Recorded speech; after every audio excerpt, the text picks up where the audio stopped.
નમસ્તે વિદ્યાર્થી ભાઈ બહેનો, આપ સૌ મિત્રોનું આપણી સૌની સહિયારી યુટ્યુબ ચેનલ મિશન જીકેમાં હાર્દિક સ્વાગત છે। તો વિદ્યાર્થી ભાઈ બહેનો, સ્ક્રીન પર જે રીતના જોઈ રહ્યા છો, ગુજરાતની અંદર નવી ભરતી જાહેર થઈ ચૂકેલી છે। ડ્રાઈવરની અંદર વિદ્યાર્થી ભાઈ બહેનો 444 જગ્યાઓ માટે ફોર્મ ભરાઈ રહ્યા છે। લાયકાત છે ધોરણ 10 પાસ। જે વિદ્યાર્થી ભાઈ બહેનો ધોરણ 10 પાસ હોય તેમના માટે સારી એવી તક છે। ડ્રાઈવરની અંદર 444 જગ્યાઓ માટે ભરતી આવેલી છે।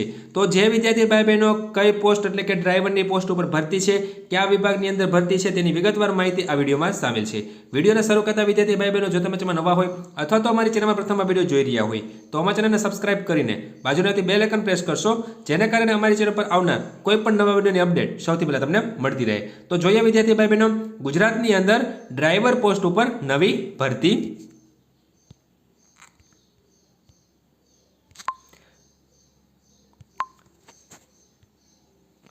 તો વિદ્યાર્થી ભાઈ બહેનો, જે રીતના તમે જોઈ રહ્યા છો, સુરત મહાનગરપાલિકાની વાત આપણે કરી રહ્યા છીએ કે સુરત મહાનગરપાલિકાની અંદર ડ્રાઈવર પોસ્ટ ઉપર ખૂબ સારી એવી ભરતી આવેલી છે।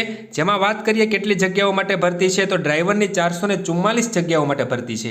જેમાં અનુસૂચિત જાતિના 43 જે ઉમેદવાર છે, પછી અનુસૂચિત જનજાતિના 62 છે, સામાજિક અને શૈક્ષણિક રીતના 144, બિન અનામત કેટેગરીના 160 અને કુલ એમ અને બાકીના જે છે 35 ઉમેદવાર, એમ કુલ મળીને 444 જગ્યાઓ માટે ડ્રાઈવરની પોસ્ટ ઉપર ભરતી આવેલી છે।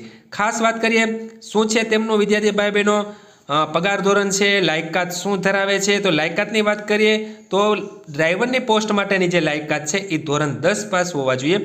જે વિદ્યાર્થી ભાઈ બહેનો ધોરણ 10 પાસ હશે તે ડ્રાઈવરની પોસ્ટ ઉપર ફોર્મ ભરી શકશે। સાથોસાથ એક મહત્વની એ પણ છે કે આપણે જે રીતના જોઈ રહ્યા છીએ કે આ પોસ્ટની જુદી જુદી અલગ અલગ પોસ્ટની જે કાંઈ લાયકાત ધરાવે છે, તો ડ્રાઈવરની પોસ્ટ ઉપર છે ધોરણ 10 પાસ હોવા જોઈએ।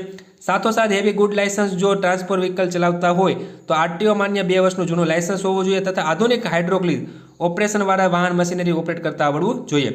દરેક ઉમેદવાર ફરજિયાત ડ્રાઇવિંગ ટેસ્ટ આપી પાસ થવાનું રહેશે। ખાસ ધ્યાન રાખજો વિદ્યાર્થી ભાઈ બહેનો, દરેક ઉમેદવારે ડ્રાઇવિંગ ટેસ્ટ આપીને જ પાસ થવાનું રહેશે। ઊંચાઈ 165 સેન્ટીમીટરથી ઓછી નહીં હોવી જોઈએ। ત્યાર પછી હેવી લાયસન્સ જે કાંઈ કામગીરી અનુભવ હોય તો તે તમારે અનુભવ દર્શાવવાનો રહેશે। 18 વર્ષથી ઓછી નહીં અને 33 વર્ષથી વધુ નહીં, ખાસ ઉંમર મર્યાદાની વાત છે। માસિક વેતનની વાત કરીએ તો પ્રથમ 3 વર્ષ માટે ફિક્સ ધોરણ છે, 16,500 તમને માસિક વેતન મળવાપાત્ર છે। ત્યાર પછી જે કાંઈ ગ્રેડ પે આવે છે એ પ્રમાણે તમારે વધારો થઈ શકે છે। તો જે કોઈ ઉમેદવાર ધોરણ 10 પાસ હોય તો તેમના માટે સારી એવી તક છે કે ડ્રાઈવરની પોસ્ટ ઉપર ફોર્મ ભરાઈ રહ્યા છે।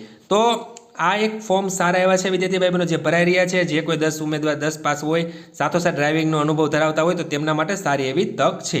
તો આ રીતના સુરત મહાનગરપાલિકાની અંદર સારી એવી ભરતી આવી છે। જો વિદ્યાર્થી ભાઈ બહેનો તમને વિડીયો પસંદ આવ્યો તો લાઇક કરજો અને તમારા મિત્રોમાં આ વિડીયો શેર કરજો। ધન્યવાદ।